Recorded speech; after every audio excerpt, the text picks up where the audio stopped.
तो बच्चों कैसे हैं आप सब। बहुत बहुत स्वागत है आपका आज की इस वीडियो में। आज की इस वीडियो में हम लोग देखने वाले हैं बच्चों क्लास 12th का जो आपका हिस्ट्री सब्जेक्ट है, हिंदी में बोले तो इतिहास।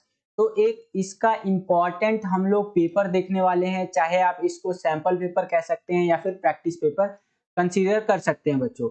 ये जो पेपर है आपका, जो मैं इस वीडियो में आपको करवाने वाला हूँ, ये बहुत ज्यादा इंपॉर्टेंट है। जो आपका टर्म 2 का पेपर होने वाला है हिस्ट्री सब्जेक्ट का, बोले तो इतिहास का, 10 जून को। आपको पता ही होगा बच्चों, 10 जून 2022 को आपका टर्म 2 का पेपर होने वाला है। ठीक है, तो इसी के लिए हम लोग बेसिकली क्या कर रहे हैं, एक सीरीज चला रहे हैं आपके लिए, जिसके अंदर हम लोग आपको सैंपल पेपर्स देने का प्रयास करते हैं, जो बहुत ज्यादा इंपॉर्टेंट होता है आपके पेपर के लिए। इनमें से बहुत ज्यादा क्वेश्चन जो होते हैं ना, वो सेम टू सेम छप करके आ जाते हैं। समटाइम्स तो क्या होता है, पूरा पेपर ही हमारे द्वारा दिए गए सैंपल पेपर्स में से आता है, जैसे कि जियोग्राफी का, फिजिकल एजुकेशन का आपने देखा ही होगा। ठीक है, जियोग्राफी का अगर मैं बात करूं तो 99% जो पेपर आया था, वो सारा पेपर हमने करवा रखा था बच्चों। तो इसी के लिए हम लोग ये सीरीज चलाते हैं कि आपको बहुत ज्यादा मदद मिल सके हमारी सीरीज से। तो इस वीडियो में हम लोग हिस्ट्री का पेपर नंबर 6 करेंगे बच्चों। और इससे पहले मैंने 5 पेपर और भी बना रखे हैं। अगर आपने इन पेपर्स को नहीं देखा है तो इन पेपर्स को भी जरूर देख लीजिएगा। पहले ये छठा पेपर का ये वाला जो वीडियो है, इसको कंप्लीट देख लीजिए।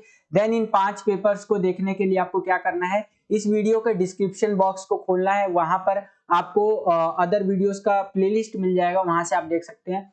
सेपरेटली अगर देखना चाहते हैं तो प्लेलिस्ट का आप हमारे चैनल पर जाएंगे तो प्लेलिस्ट का सेक्शन ही दिखेगा। वहां पर हमने सेपरेटली हिस्ट्री का प्लेलिस्ट बना रखा है पेपर्स का, तो वहां से भी आप देख सकते हैं। और चैनल का जो वीडियो वाला सेक्शन होता है, हर चैनल पे एक वीडियो वाला सेक्शन होता है, जिसके अंदर चैनल की वीडियोस आपको दिखाई देंगी। तो वहां पर भी वो वीडियोस, ये जो 5 हमने पेपर करवा रखे हैं, इनकी वीडियोस आपको देखने को मिल जाएंगे। तो इन वीडियोस को आप वहां से भी देख सकते हैं बच्चों। तो चलिए हम अपना ये वाला जो वीडियो है, इसको शुरू करते हैं बच्चों। हिंदी में इसको इतिहास बोलते हैं इस विषय को, और इंग्लिश में बोलते हैं इस सब्जेक्ट को हिस्ट्री। इसका सब्जेक्ट कोड रहेगा हमारा 027, यानी कि 027। हिस्ट्री का जो आपका पेपर होगा 10 तारीख को, ये 2 घंटे का पेपर होगा बच्चों। साथ ही साथ अगर मैं बात करूं कितने नंबर का पेपर आएगा, तो 40 नंबर का पेपर आएगा, ये ध्यान रखिएगा। बिल्कुल शॉर्ट में दिखा देता हूं कि बोर्ड का पेपर कैसा आएगा। यहाँ पर आप देखेंगे तो एक सीरीज लिखी हुई रहती है क्वेश्चन पेपर का, एक यूनिक सीरीज रहता है अपना। सेट 2 है जो मैं अभी आपको करवा रहा हूँ। आपको जो पेपर मिलेगा क्वेश्चन पेपर हिस्ट्री का, वो सेट 1 से लेकर के सेट 4 तक के बीच में कोई सा भी सेट का क्वेश्चन पेपर आपको मिल सकता है। ये चारों ही सेट हमने पहले वाली सीरीज में करवा दिए हैं। अब ये जो हम लोग दूसरा नया सीरीज लेकर के आए हैं, ONS का सीरीज, इसके अंदर हमने सेट 1 करवा दिया है, और ये जो वीडियो है ये सेट 2 का दे रहा हूं इस सीरीज का। ठीक है, तो बदलता है तो केवल आपका सीरीज बदलता है, बाकी जो आपको सेट मिलता है क्वेश्चन पेपर का, वो 1 से लेके 4 तक का ही मिलता है, ये ध्यान रखिएगा। ठीक है, और पेपर के अंदर आपको एक यूनिक क्वेश्चन पेपर का कोड भी देखने को मिलेगा। ये चलते हैं हम लोग सामान्य निर्देश की, और बिल्कुल शॉर्ट में आपको मैं सामान्य निर्देश समझा देता हूं। यहाँ पर अगर आप देख पा रहे होंगे सामान्य निर्देश में, तो बताया गया है कि ये जो हिस्ट्री का आपका पेपर होगा 10 जून को, ये 4 सेक्शंस के अंदर बटा हुआ होगा, यानी कि 4 खंडों के अंदर विभाजित होगा।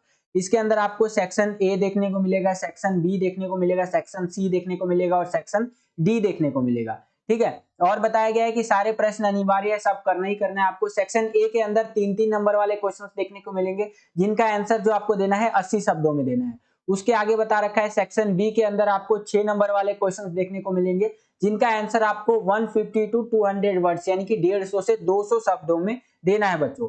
सेक्शन सी के अंदर स्रोत आधारित प्रश्न कह लीजिए, केस आधारित जो प्रश्न होते हैं, केस बेस्ड क्वेश्चन ये पूछे जाएंगे।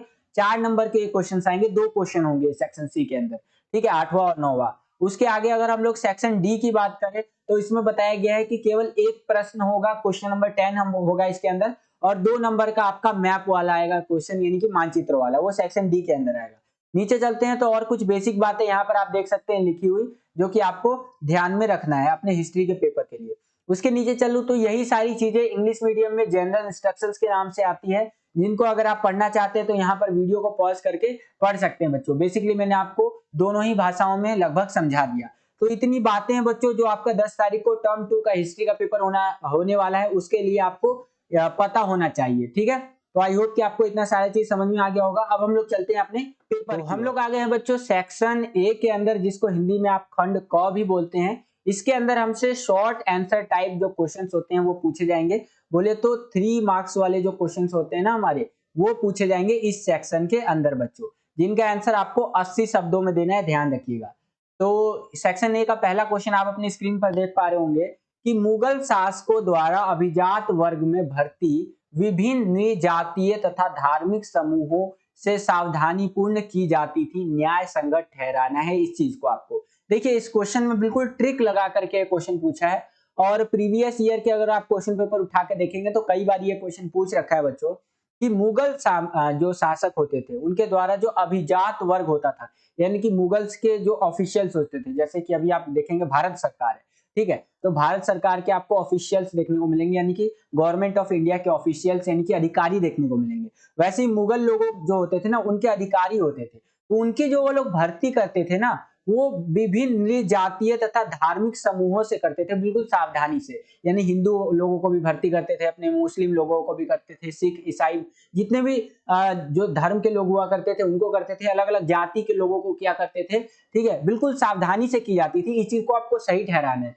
तो वो क्यों की जाती थी ऐसे भर्तियां, ठीक है। तो चलिए समझने का प्रयास करते हैं। बेसिकली शॉर्ट में बताऊं तो इसीलिए करते थे ताकि कोई एक समूह ज्यादा ताकतवर ना हो जाए, कोई एक समूह या फिर कोई एक धार्मिक समूह या जातीय समूह कह सकते हैं। बाकी आंसर यहाँ पर देखिए 3 नंबर के लायक आंसर कैसे प्रिपेयर करना है आपको। मुगल अभिजात करके है कि अभिजातों की भर्ती विभिन्न जातीय और धार्मिक समूहों से की जाती थी।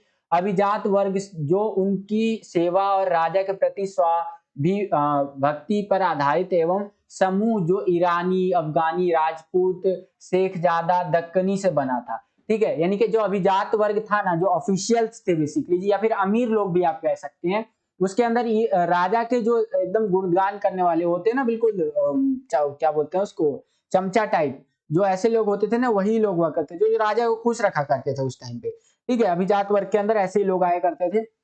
और अभिजात वर्ग या अभिजात का समूह कैसे बनता था, ईरानी लोगों से, अफगानी लोगों से, राजपूतों लोगों से, इन सब से मिलकर के बनाया जाता था। अगला है कि यह सुनिश्चित हो जाता था कि कोई एक दल इतना बड़ा भी ना हो कि राज्य की सत्ता को चुनौती दे सके। इसीलिए जो अभिजात वर्ग के अंदर भर्ती की जाती थी ना, वो अलग अलग जाति के अंदर से की जाती थी, अलग अलग धर्मों के अंदर से की जाती थी।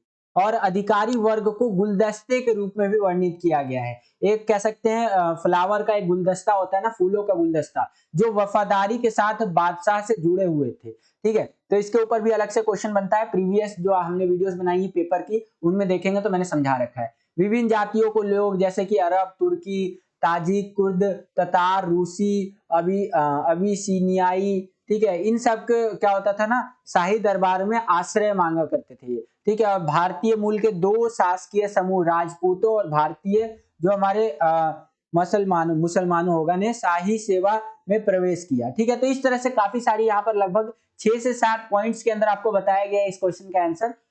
करीबन आपको 3 पॉइंट इसमें से कोई सा भी उठाना है, और 3 पॉइंट को अगर आप एक्सप्लेन कर देते हैं अच्छे से तो आपको 3 नंबर इजीली मिल जाएगा बच्चों, ठीक है। मैं ज्यादा पॉइंट्स बताने का प्रयास करता हूं ताकि आप कम से कम अगर 7 पॉइंट बताया हूं तो 2-3 पॉइंट या 4 पॉइंट तो आपके दिमाग में आ ही गया होगा, इसीलिए ज्यादा से ज्यादा पॉइंट बताने का प्रयास करता हूं। अब देखिए यही क्वेश्चन इंग्लिश मीडियम में भी है, और यहाँ पर एक चीज और भी ऐड कर देता हूँ कि ये वीडियो हिंदी मीडियम वाले बच्चे भी देख सकते हैं। इंग्लिश मीडियम वाले बच्चे जो होते हैं ना, जिनका जो पेपर होने वाला है इंग्लिश में होने वाला है, वो भी बच्चे इस वीडियो को देख सकते हैं। हिंदी में आपको समझा दूंगा और इंग्लिश में जो उसका ट्रांसलेशन है वो दिखा दूंगा कि कैसे आपसे क्वेश्चन पूछा जाएगा और कैसे आपको अपना आंसर देना है। तो यही question, same question English medium में अगर आएगा तो कुछ इस प्रकार से आएगा। यहाँ पर आप देख ही सकते हैं, इस तरह से क्वेश्चन पूछा जाएगा, और जो आपको आंसर लिखना है बच्चों वो कुछ इस प्रकार से लिखना है। ये आप अपनी स्क्रीन पर देख सकते हैं बच्चों, इस तरह से आपको अपना आंसर लिखना है। ये रहा आपकी स्क्रीन पर। वीडियो को पॉज करके आप पढ़ना चाहें तो पढ़ भी सकते हैं बच्चों। इंग्लिश मीडियम वाले बच्चे यहाँ पर पढ़ लीजिए पूरा, ठीक है। इस प्रकार से आपको अपना इंग्लिश मीडियम में आंसर तैयार करना है, वहां पर लिखना है। आगे चलते हैं। अगला क्वेश्चन देखिए, काफी इंपॉर्टेंट है कि उन परिस्थितियों की परख कीजिए जिन्होंने 1859 में अंग्रेजों को परिसीमन कानून बनाया, ठीक है। मतलब अंग्रेजों को परिसीमन कानून बनाने पर एक तरह से मजबूर किया, उस टाइम पे क्यों बनाया, ठीक है। इस टाइप से क्वेश्चन है, तो समझिए बच्चों यहाँ पर आंसर किस तरह से लिखना है, उत्तर इस तरह से लिखना है आपको कि परिसीमन कानून 1859 में अंग्रेजों ने एक परिसीमन कानून पारित किया, जिसमें यह कहा गया था ना कि ऋणदाता और रैयत के बीच हस्तांतरित ऋण पत्र केवल 3 वर्षों के लिए ही मान्य होंगे। ठीक है, यानी कि जो उस टाइम पे लोन दिया करते थे ऋणदाता, जैसे कि आप मान लीजिए जो साहूकार वगैरह हुआ करते थे या फिर जमींदार हुआ करते थे, जो रैयतों को लोन देते, रैयत मतलब किसान लोगों को, तो जो भी वो एग्रीमेंट बनाएंगे वो 3 साल तक का ही होगा, 3 साल तक ही वैलिड होगा। ठीक है, और उसके बाद बोला गया है कि इस कानून का उद्देश्य बहुत समय तक ब्याज को संचित होने से रोकना था। यानी कि ऐसा होता था ना उस टाइम पे कि मान लो अभी मैंने किसी को कर्जा दे दिया, कोई साहूकार किसी किसान को कर्जा दे दिया और 10 साल 15 साल उसमें ब्याज खाए जा रहे हैं। ठीक है, कर्जा दिया 100 रुपए का और ब्याज खा गया उसपे 10,000 रुपए का। ठीक है, ऐसे सोचिए कितना ब्याज खा गया। तो अंग्रेज लोग बोले ऐसे कैसे भाई, लो हम कानून ला दिया अपना। ठीक है, और आप ब्याज नहीं खा सकते, 3 साल का एग्रीमेंट बनाओ, 3 साल के अंदर आपको ये ब्याज दे और अपना कर्जा वापस करे। ठीक है, कपास की अप्रत्याशित मांग और अमेरिकी युद्ध भी इसमें आप लिख सकते हैं। रैयत अपनी जीविका के लिए साहूकारों पर निर्भर थे उस टाइम पे। ठीक है, रैयत जो होते थे उस टाइम पे किसान, रैयत का मतलब है किसान, वो साहूकारों पे अपनी जो आजीविका होती है ना उस पे डिपेंड रहते थे कि उनसे इनका रोटी कपड़ा चलता था पूरा। साहूकार कर्ज जो बढ़ाने से रैयतों को इनकार करते थे। ठीक है, साहूकार जो होते थे ना कर्ज बढ़ाने से रैयतों को इनकार कर देते थे। ग्रामीण कर्ज की स्थिति के बारे में कुछ बातें यहाँ पर बताई गई है, जो कि यहाँ पर आप देख सकते हैं। तो इसमें से इतना सारा पॉइंट है, लगभग 8 से 9 पॉइंट है बच्चों। तो इसमें से कोई भी आपको परिसीमन कानून के संदर्भ में 3 पॉइंट को अच्छे से एक्सप्लेन कर देना है, इजीली आपको 3 नंबर मिल जाएगा बच्चों। सेम क्वेश्चन अगर इंग्लिश में पूछेगा इंग्लिश मीडियम में, तो इस तरह से क्वेश्चन आएगा इंग्लिश मीडियम में, और जो आपको अपने आंसर लिखना है वो कुछ इस प्रकार से लिखते हुए चलना है। ये आप अपनी स्क्रीन पर देख सकते हैं बच्चों, इस तरह से आपको अपना आंसर लिखना है इंग्लिश मीडियम में। ठीक है, वीडियो को पॉज करके आप पूरा आंसर पढ़ सकते हैं। नीचे चलते हैं बच्चों, नीचे देखिए इसके अथवा में एक क्वेश्चन पूछ रखा है बेसिकली, अगर आपको ऊपर वाला क्वेश्चन नहीं आता है तो नीचे वाला ये क्वेश्चन आप अटेम्प्ट कर सकते हैं। तो देखिए इसके अथवा में यहाँ पर क्या क्वेश्चन पूछा है, इसको समझने का प्रयास करते हैं। इसके अथवा में क्वेश्चन ये पूछ रखा है बच्चों कि 1857 के विद्रोहियों के बीच एकता स्थापित करने के लिए जो तरीके अपनाए गए उन्हें उजागर कीजिए। तो जो विद्रोही लोग थे उनके बीच में एकता कैसे स्थापित की गई, क्योंकि अलग अलग धर्म से संबंध रखते थे, हिंदू भी थे, मुस्लिम भी थे, जो 1857 के विद्रोह में शामिल हुए थे, अलग अलग जाति से थे। तो कैसे उनके बीच में एकता स्थापित की गई और 1857 के विद्रोह को और भी उग्र किया गया। ठीक है, तो देखिए एकता को स्थापित करने के लिए अलग अलग लोगों के बीच में 1857 में विद्रोहियों द्वारा जारी की गई जो घोषणाएं होती थी ना, उसमें जाति धर्म के बिना घोषणाएं की जाती थी। समाज के सभी तबकों का आह्वान किया जाता था कि भाई सारे आ जाओ, अंग्रेजों की सिट्टी पिट्टी गुल करनी है, निकालना है इनको यहाँ से। ठीक है, उसके बाद बहुत सारी घोषणाएं यहाँ पर आप देखेंगे तो बहुत सारी घोषणाएं मुस्लिम राजकुमारों या नवाबों की तरफ से या उनके नाम पर जारी की जाती थी, अनाउंसमेंट जो हुआ करती थी। उनमें हिंदुओं की जो भावनाएं होती थी, मुस्लिम लोग जो भी अनाउंसमेंट करते थे या जो भी घोषणाएं करते थे, हिंदुओं की सेंटिमेंट्स का, उनकी भावनाओं का विशेष ख्याल रखते थे कि भाई हमारे हिंदू भाई लोग गुस्सा ना हो जाए। ठीक है, विद्रोहियों ने एक ऐसे युद्ध के रूप में विद्रोहियों ने एक ऐसे युद्ध के रूप में पेश किया ना था कि जिसमें हिंदू और मुसलमान दोनों को नफा और नुकसान समान होगा। यानी कि ये जो विद्रोह हो रहा है ना, ये एक ऐसा युद्ध है कि बेनिफिट होगा तो सबको होगा और नुकसान होगा तो सबको होगा।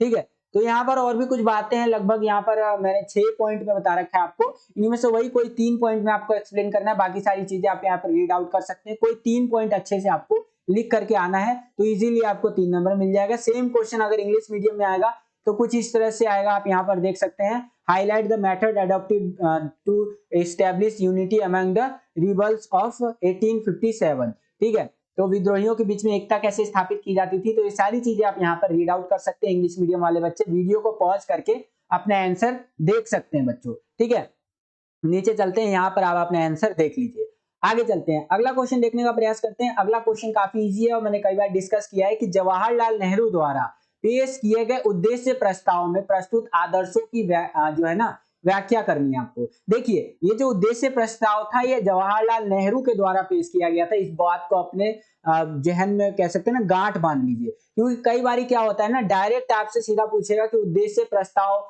में प्रस्तुत आदर्शों की व्याख्या कीजिए, डायरेक्ट पूछ लेगा, और कभी कभी नेहरू जी का नाम ले लेगा। ठीक है, तो आपको सब सिचुएशन के लिए तैयार रहना है। ठीक है, तो यहाँ पर नेहरू जी का नाम लेकर के उद्देश्य प्रस्ताव के बारे में पूछ रखा है। तो उद्देश्य प्रस्ताव क्या था, मैंने पहले भी एक्सप्लेन कर रखा है कि जब हमारा कॉन्स्टिट्यूशन यानी कि संविधान का निर्माण हो रहा था तो उसके अंदर नेहरू जी ने कुछ बातें रखी थी कि ये चीजें हमारे संविधान में ऐड कर लो, वही चीज उद्देश्य प्रस्ताव के नाम से जाना जाता है। अब इनके उद्देश्य प्रस्ताव में क्या क्या चीजें थी, जैसे कि उद्देश्य प्रस्ताव में भारत को स्वतंत्र संप्रभु गणराज्य होने की घोषणा की कि भारत जो रहेगा वो स्वतंत्र रहेगा, ठीक है, किसी के अधीन नहीं रहेगा, अपने फैसले खुद लिया करेगा अपना, ठीक है। इसने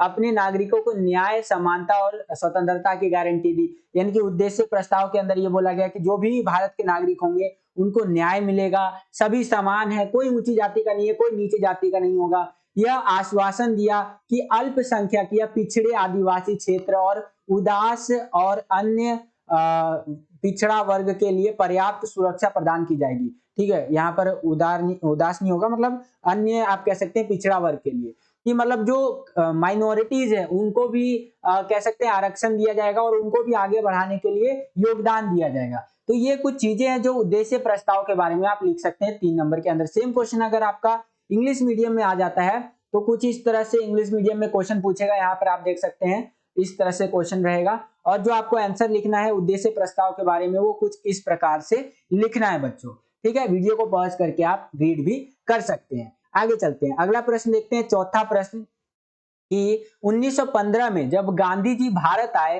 तो उस समय का भारत 1893 में जब वे यहां से गए थे तब के समय से अपेक्षाकृत भिन्न था। इस कथन को प्रमाणित कीजिए। यानी कि गांधी जी भारत से गए कब थे, 1993 में, अफ्रीका में गए थे, उधर बहुत सारा काम हम करके आए, उनसे अभी हमको मतलब नहीं है। यहाँ पर यह पूछा है कि जब वो भारत आए, भारत कब आए, 1915 के अंदर, ठीक है। तो कैसे भारत अलग था, जब वो गए थे उस टाइम पे हमारा भारत कैसा था, और जब भारत लौट कर वापस आए विदेश से तो भारत के अंदर क्या बदलाव देखने को मिला उनको, ठीक है। तो यहाँ पर देखिए आंसर कुछ इस तरह से लिखना है 3 नंबर में कि 1915 में गांधी जी ने देखा ना कि 1893 में जब उन्होंने जो भारत छोड़ा था वह 1915 में बिल्कुल ही अलग था। क्यों अलग था भाई, क्योंकि 1915 में राजनीतिक अर्थ में भारत अंग्रेजों का एक उपनिवेश जो है सो कि उपनिवेशिक रूप ले चुका था, ये अधिक सक्रिय हो चुका था। यानी कि अंग्रेज लोग जो थे ना भारत को अपने अंडर ला चुके थे, हमें गुलाम बना चुके थे राजनीतिक अर्थ में और भी बहुत सारी चीजों में। तो इस प्रकार अलग था, उस टाइम पे इतना कुछ खास नहीं था जब गांधी जी गए थे। तो और आगे यहाँ पर बताया बच्चों, अगर आप देख पा रहे हो तो, कि भारतीय राष्ट्रीय कांग्रेस की अधिकांश प्रमुख शहरों में शाखाएं थी। यानी कि जो कांग्रेस है आपका, ठीक है, भारतीय राष्ट्रीय कांग्रेस पार्टी, तो उसकी जो ब्रांचेस थी ना वो अलग अलग आप कह सकते हैं शहरों में थी, अलग अलग सिटीज में थी। पहले ये चीज नहीं था, ठीक है। 1905 से 1907 के स्वदेशी आंदोलन ने अपनी अपील को मध्यम वर्गों के बीच व्यापक बना दिया था, ठीक है। और नरम दल के नेताओं ने गांधी जी के प्रेरणा, दृष्टिकोण और भाषणों को पसंद किया। गांधी जी जो भी भाषण दिया करते थे, और भी बहुत सारी बातें हैं जो कि आप यहाँ पर देख सकते हैं, ठीक है। तो इस तरह से यहाँ पर करीबन 7 से 8 पॉइंट में एक्सप्लेन किया है आंसर। आपको कोई भी या इसमें से 3 पॉइंट अच्छे से एक्सप्लेन कर देना है तो 3 नंबर आपको मिल जाएगा बच्चों। सेम क्वेश्चन अगर इंग्लिश मीडियम में आएगा तो कुछ इस तरह से इंग्लिश मीडियम में क्वेश्चन पूछा जाएगा, यहाँ पर आप देख ही सकते हैं। और जो आपको आंसर लिखना है बच्चों वो कुछ इस प्रकार से लिखना है, आप वीडियो को पॉज करके देख सकते हैं कि किस तरह से आपको आंसर लिखना है बच्चों। इस तरह से इंग्लिश मीडियम में आपको अपना आंसर लिखना है एग्जाम के अंदर अगर ये क्वेश्चन आ जाता है तो, ठीक है। और मैं यहाँ पर एक चीज आपको ऐड कर देता हूँ इस वीडियो में कि बहुत ज्यादा चांसेस है भाई कि इसमें से कई सारे क्वेश्चन डिट्टो आपके पेपर में छप करके आ जाएंगे। तो वीडियो को पूरा जरूर देखिएगा, बिल्कुल ध्यान से देखिएगा। एक बारी में अगर कंफ्यूजन है तो 2 बार देखिए वीडियो को, 3 बार देखिए। वीडियो को बिल्कुल मिस मत कीजिएगा भाई, मैं बता रहा हूँ। आपने एग्जाम्पल्स तो हमारे देखे ही होंगे जो हमने आपको करवाया था। जैसे कि अगर मैं 1-2 सब्जेक्ट का एग्जाम्पल लूँ तो बहुत पॉपुलर एग्जांपल आप जियो का ले सकते हैं। जियोग्राफी में 99% क्वेश्चंस हमारे द्वारा दिए गए सैंपल पेपर में से आए थे। आपका फिजिकल एजुकेशन जो सब्जेक्ट था उसके अंदर भी काफी सारे क्वेश्चंस, लगभग 70 to 80% जो क्वेश्चंस हैं वो हमारे द्वारा दिए गए सैंपल पेपर में से आए थे, बिल्कुल डिट्टो छप करके आ गए थे भाई। तो ऐसा ही होगा हिस्ट्री के अंदर, आप लिख लीजिए, ठीक है। बिल्कुल आपको वीडियोस को बिल्कुल ध्यान से देखते हुए चलना है, समझते हुए चलना है। बहुत सारे क्वेश्चन आएंगे, उसकी चिंता आप मत कीजिए। आपका काम है वीडियो देखना, लाइक करना वीडियो को और हमारा मोटिवेशन बढ़ाना, वीडियो को समझना ताकि आपके पेपर अच्छे जा सके। अब हम लोग आ गए हैं सेक्शन बी के अंदर, इसको हिंदी में आप खंड ख भी बोलते हैं। इसके अंदर हमसे लॉन्ग आंसर टाइप क्वेश्चन पूछे जाएंगे। और लॉन्ग आंसर टाइप क्वेश्चन बोले तो 6 मार्क्स वाले जो क्वेश्चन रहते हैं आपके 6 नंबर वाले क्वेश्चन वो पूछे जाएंगे। इनका आंसर आपको देना है 150 से 200 शब्दों के अंदर, ठीक है। तो 6 नंबर का पहला क्वेश्चन देखिए क्या पूछ रहा है कि अकबर के साम्राज्य में अबुल फजल की भूमिका का विश्लेषण कीजिए। देखिए अबुल फजल का नाम आपने बहुत बार सुना होगा और यहाँ पर जो क्वेश्चन में पूछा है आपसे कि अकबर का जब साम्राज्य चल रहा था उस टाइम पे, तो अबुल फजल की क्या भूमिका थी उस टाइम पे, ठीक है, तो वो आपको बताना है। तो देखिए ध्यान से समझिए, अबुल फजल की भूमिका, अबुल फजल अकबर का सलाहकार, उसकी नीतियों का प्रवक्ता था। यानी कि अबुल फजल जो आदमी था ना, वो अकबर जो था शासक, उसका सलाहकार था, एडवाइजरी मतलब कह सकते हैं एडवाइस दिया करता था, और जो भी नीति वगैरह जो भी कानून वगैरह होते थे उसको बताता था बोल करके और समझाता था, ठीक है। अबुल फजल ने अकबर के शासनकाल से जुड़े विचारों को सुस्पष्ट आकार दिया और व्यक्त किया, ठीक है। वह अकबरनामा और आईने अकबरी के लेखक थे अबुल फजल, जो अकबर के साम्राज्य की ऐतिहासिक और प्रशासनिक परियोजनाएं थी, ठीक है। आईनी अकबरी और यहाँ पर अकबरनामा के बारे में बता रखा है। अगला है वह अरबी, यानी कि जो आपका अबुल फजल थे अरबी, फारसी, यूनानी दर्शन और सूफीवाद में पर्याप्त निष्णात था, ठीक है। वह एक प्रभावशाली विवादी तथा स्वतंत्र चिंतक था जिसने अलग उलमा के दकियानुसी विचारों का विरोध किया था, ठीक है। तो इस तरह से चीजें आप लिख सकते हैं, 6 पॉइंट्स में आपको एक्सप्लेन करना है, ये ध्यान रखिएगा, ठीक है। सेम क्वेश्चन अगर इंग्लिश मीडियम में आएगा तो इस तरह से पूछेगा कि analyse the role of Abul Fazal in Akbar's empire. तो आंसर आपको इस तरह से लिखना है, role of Abul Fazal.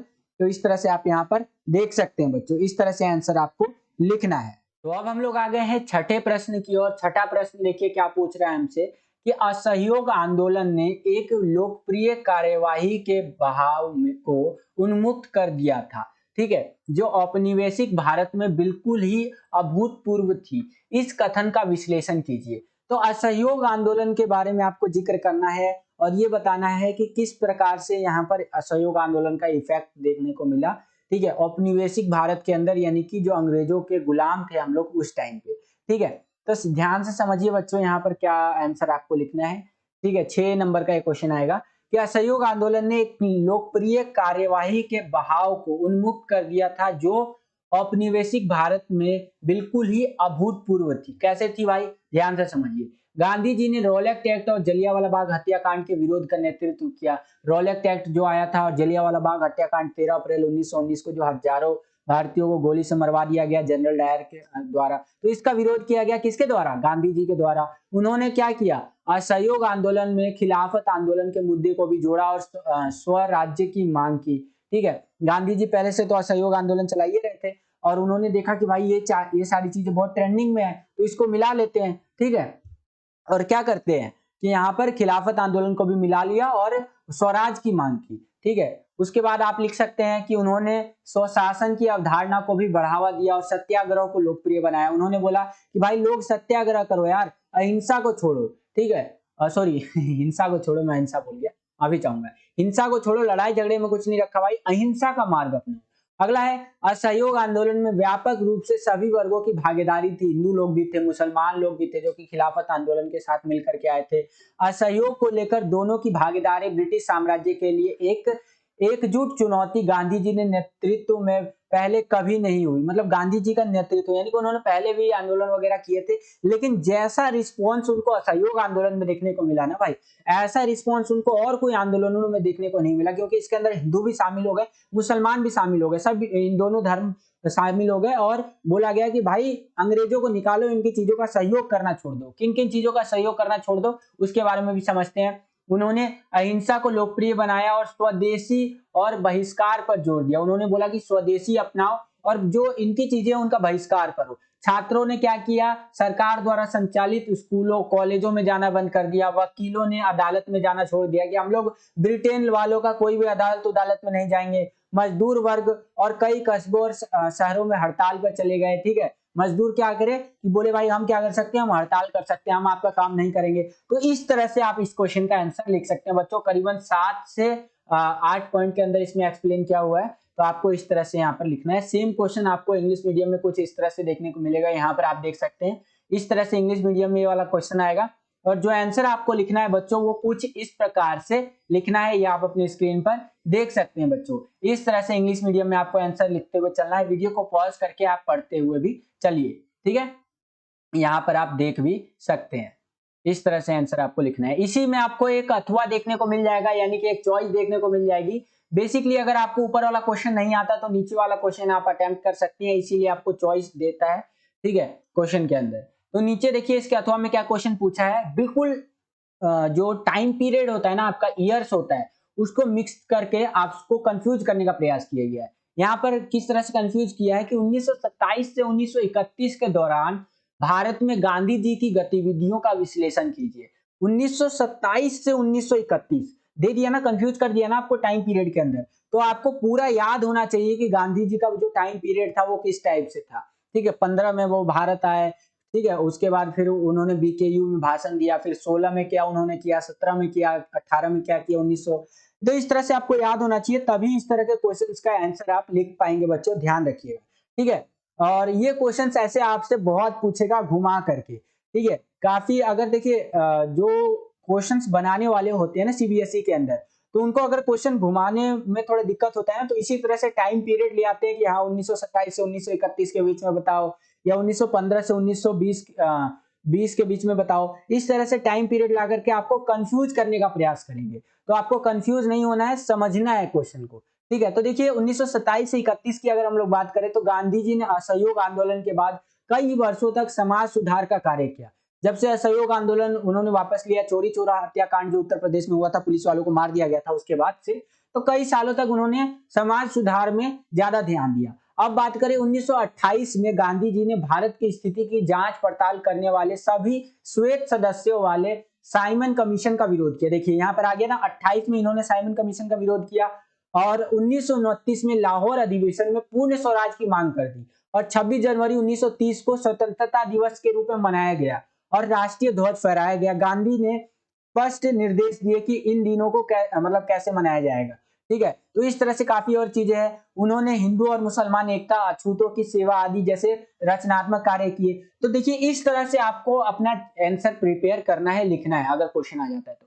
Other points, कुछ अदर पॉइंट्स भी दे रखे हैं, इनको भी आप इंक्लूड कर सकते हैं, जैसे कि ग्रामीण जन, जो ग्रामीण के मतलब गांव के लोग थे, कई जातियों के लोग, पुरुष महिला, राष्ट्रीयवादी संघर्ष में शामिल हुए कि देश के लिए वो लोग मिले। नमक यात्रा भी यहाँ पर आपको देखने को मिली, जिसमें हमें नमक कानून को तोड़ते हुए आपको देखने को मिले गांधी जी। उसके बाद अगर आगे चले तो 1931 में गांधी ने लॉर्ड इरविन के साथ गांधी इरविन समझौता किया, जिसमें उन्होंने सविनय अवज्ञा आंदोलन को वापस लेने का फैसला किया और सभी कैदियों को रिहा करवाया, ठीक है। इस समझौते को कट्टरपंथी राष्ट्रवादियों ने आलोचना की।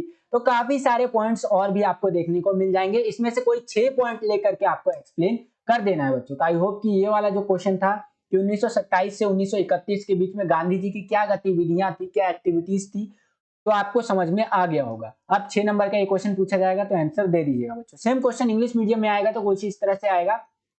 यहाँ पूछा हुआ है कि analyse the activities of Gandhi ji in India during 1927 to 1931, ठीक है। तो आंसर जो आपको लिखना है अपना इंग्लिश मीडियम में वो कुछ इस प्रकार से लिखना है, यहाँ पर आप देख ही सकते हैं। अपने आंसर आपको इस तरह से प्रिपेयर करना है बच्चों, ठीक है। अगर ये क्वेश्चन आपके पेपर में आ जाता है टर्म 2 के अंदर तो इस तरह से आंसर आपको लिखना है। कुछ अदर पॉइंट्स आप यहाँ पर देख सकते हैं जो कि यहाँ पर आपको दिया हुआ है, ये आप देख सकते हैं बच्चों, ठीक है। आगे चलते हैं, अगला क्वेश्चन देखते हैं बच्चों। अगला क्वेश्चन है हमारा 7वां क्वेश्चन कि इस्तेमरारी बंदोबस्त के बाद, यहां अगर आप देख पा रहे हो, इस्तेमरारी बंदोबस्त के बाद प्रारंभ के दशकों में जमींदार राजस्व की मांग को अदा करने में बराबर असफल रहे। इस कथन के संदर्भ में कारणों की जांच विस्तार में कीजिए, ठीक है। यानी कि जब से इस्तेमरारी बंदोबस्त लागू हुआ तो उसके बाद क्या हुआ कि जो जमींदार लोग हुआ करते थे ना, वो टैक्स नहीं दे पाते थे अंग्रेजों को, ठीक है। तो वो बार बार असफल क्यों हो जाते थे टैक्स को पे करने में, उसके बारे में आपको बताना है। तो देखिए क्या क्या चीजें होती थी। राजस्व की प्रारंभिक मांग बहुत अधिक थी। स्टार्टिंग में क्या वो लोग, मान लीजिए उनका टैक्स कलेक्शन हो रहा है जमींदारों के पास 1,000 रुपए का, ठीक है। तो अंग्रेज लोग बोलते थे कि भाई हमको 5,000 रुपए दो, ठीक है। तो इसीलिए वो लोग फेल हो जाते थे, असफल हो जाते थे टैक्स को भरने में। अगला है, यह उच्च मांग 1790 के दशक में लागू की गई, जब कृषि की उपज की कीमतें नीची थी, जिससे रैयतों के लिए जमींदारों को उनकी देय राशि चुकाना मुश्किल था। यानी कि किसान लोग अपने टैक्स नहीं दे पाते थे, इसीलिए जो जमींदार लोग होते थे वो भी टैक्स नहीं भर पाते थे। अगला है राजस्व का असमान था, यानी कि टैक्स एक प्रकार का नहीं था। भारत के अलग अलग राज्यों के अंदर अलग अलग टैक्स सिस्टम देखने को मिलेगा। फसल अच्छी हो या खराब हो, राजस्व का ठीक समय पर भुगतान जरूरी था, यानी कि अगर आपकी फसल अच्छी है तो भी आपको टैक्स पे करना ही करना है, अगर खराब फसल है तो भी करो, हमें उससे मतलब नहीं है। सूर्यास्त विधि, यानी कि एक फिक्स टाइम दे दिया जाता था। अब भाई जमींदार कहाँ से करे, ठीक है, इसीलिए जमींदारी को भी नीलाम किया जाता था अगर वो लोग टैक्स नहीं पे कर पाते थे तो। इस्तेमरारी बंदोबस्त ने शुरू में जमींदारों की शक्तियों को रैयत से राजस्व इकट्ठा करने और अपनी जमींदारी का प्रबंध करने तक ही सीमित कर दिया था। यानी कि इस्तेमरारी बंदोबस्त जब से लागू हुआ तब से जो जमींदार हुआ करते थे उनकी शक्तियां क्या रह गई कि ज्यादा से ज्यादा आप लोग किसानों से टैक्स वसूल लो और उसके बाद अपना जमींदारी बचा लो, ठीक है, ये रह गई। उसके बाद अगला है कि कंपनी जमींदारों को नियंत्रण और विनियमित करना चाहती थी, कि यानी कि कंट्रोल में रहे, उनकी सत्ता को अपने वश में करने के लिए उनको बहुत सारे काम किए गए, ठीक है, जैसे कि सैनिक टुकड़ियां भंग कर दी गई, सीमा शुल्क समाप्त कर दिया गया, ठीक है, कचहरियों में उनका एक कलेक्टर नियुक्त होने लगा। और यहाँ पर अगर और देखेंगे तो न्याय करने की जो चीजें थी जमींदारों से वो छीन ली, पुलिस की व्यवस्था जो जमींदारों के पास थी वो छीन ली।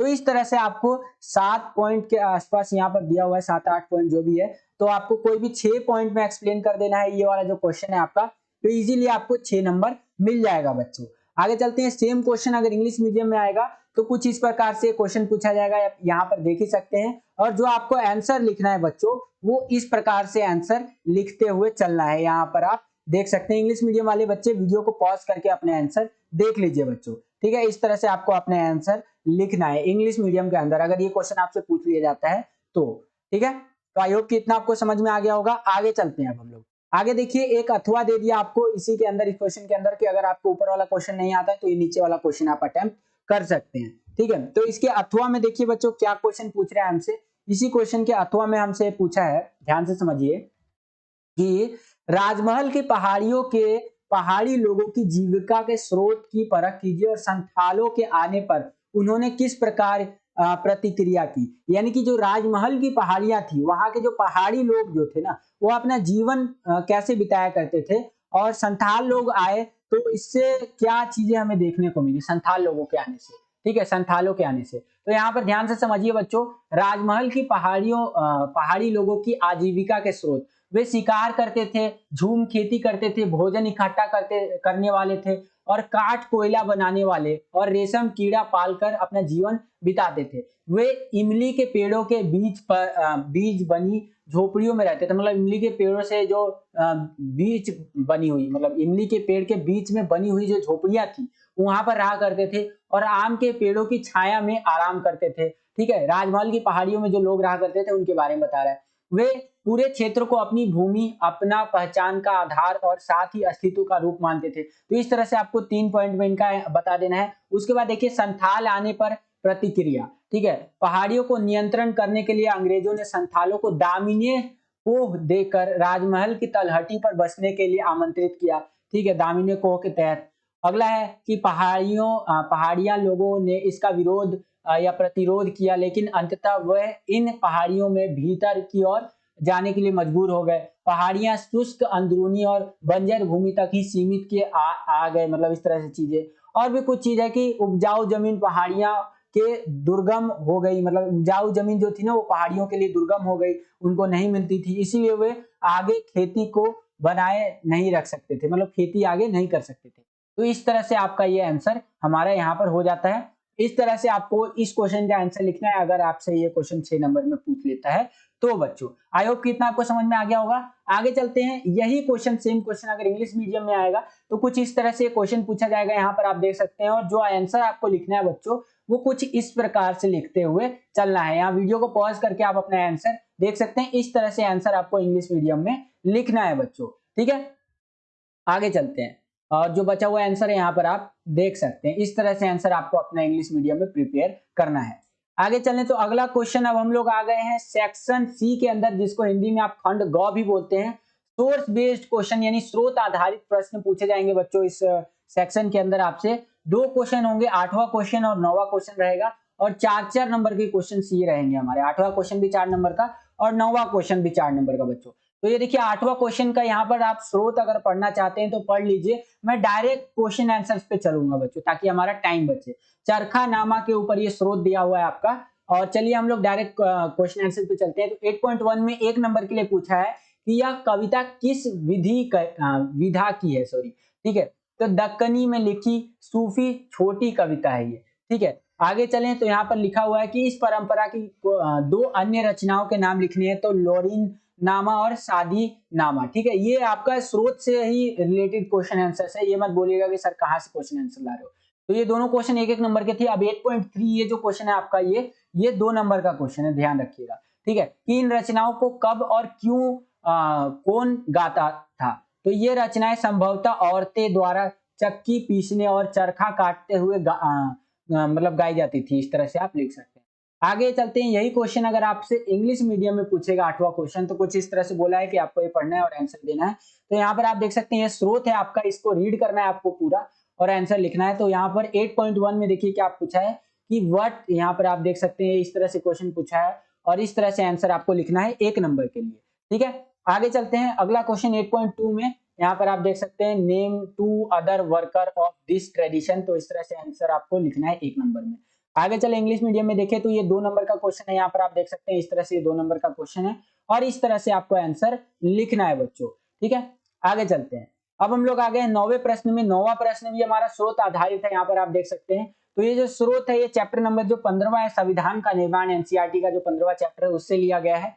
स्रोत को आप पढ़ना चाहते हैं तो वीडियो को पॉज करके पढ़ लीजिए, मैं डायरेक्ट क्वेश्चन आंसर्स की तरफ चलना चाहूंगा ताकि टाइम बचे हमारा, ठीक है। 9.1 में है कि हिंदुस्तानी भाषा किन 2 भाषाओं का मिश्रण है? तो हिंदी और उर्दू भाषा का। आगे चलते हैं, 9.2 में 1 नंबर का क्वेश्चन है कि गांधी जी कौन सी भाषा को राष्ट्र भाषा बनाना चाहते थे? तो हिंदुस्तानी भाषा को बनाना चाहते थे, ठीक है।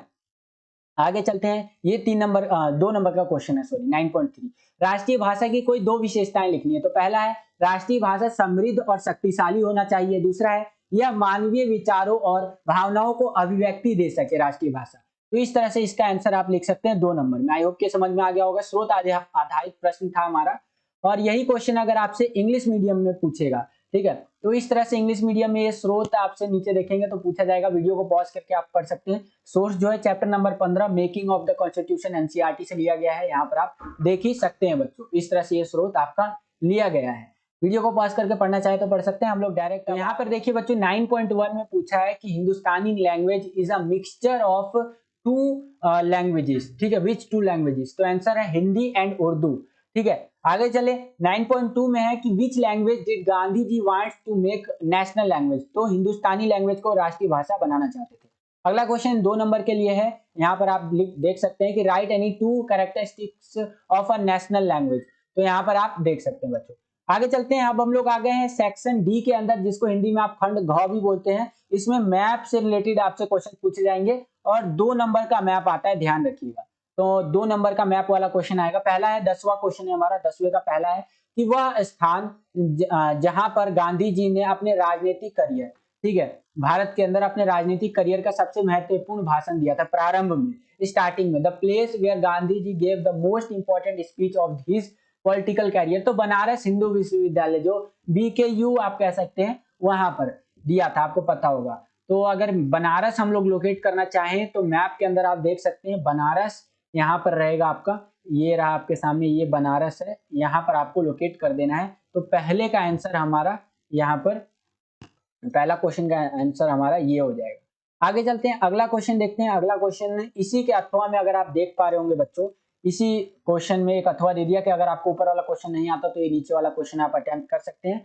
तो इसके अथवा में देखिए क्या क्वेश्चन पूछा है हमसे, ध्यान से समझिए कि चोरी चोरा हत्याकांड जिस जगह हुआ, कहां पर हुआ था चोरी चोरा हत्याकांड? तो चोरी चोरा उत्तर प्रदेश में हुआ था। The place where the thief to place, मतलब जहाँ चोरी चोरा हत्याकांड हुआ था तो उत्तर प्रदेश के अंदर। अब उत्तर प्रदेश कहाँ पर है तो मैं आपको दिखाना चाहूंगा मैप के अंदर। यहाँ पर आपको चोरी चोरा जगह दिख जाएगा, ये आप देख पा रहे होंगे, ये रहा चोरी चोरा। और ये हमारा दूसरा जो क्वेश्चन है, इसका आंसर इस तरह से आप लिख सकते हैं, बनारस यहाँ पर था, ये पहले क्वेश्चन का आंसर था, ठीक है। तो इस तरह से बनारस था हमारा। आगे चलते हैं, इसी के बी में क्वेश्चन पूछा है, यहाँ पर वही चीज है, यहाँ पर आप देख सकते हैं, ये वाला क्वेश्चन मैंने काफी बार आपको करवा रखा है ये अगर आप देख पा रहे हो तो, कि भारत के दिए गए इस राजनीतिक मानचित्र पर भारतीय राष्ट्रीय आंदोलन से संबंधित ए स्थल अंकित किया गया, इसे पहचानना है और उसका नाम लिखना है। तो बम्बई है, बॉम्बे है आपका, इंग्लिश मीडियम में भी आप यहाँ पर देख सकते हैं। और बम्बई आपको यहाँ पर इधर साइड में देखने को मिल जाएगा, मैं आपको बम्बई भी दिखा देता हूँ।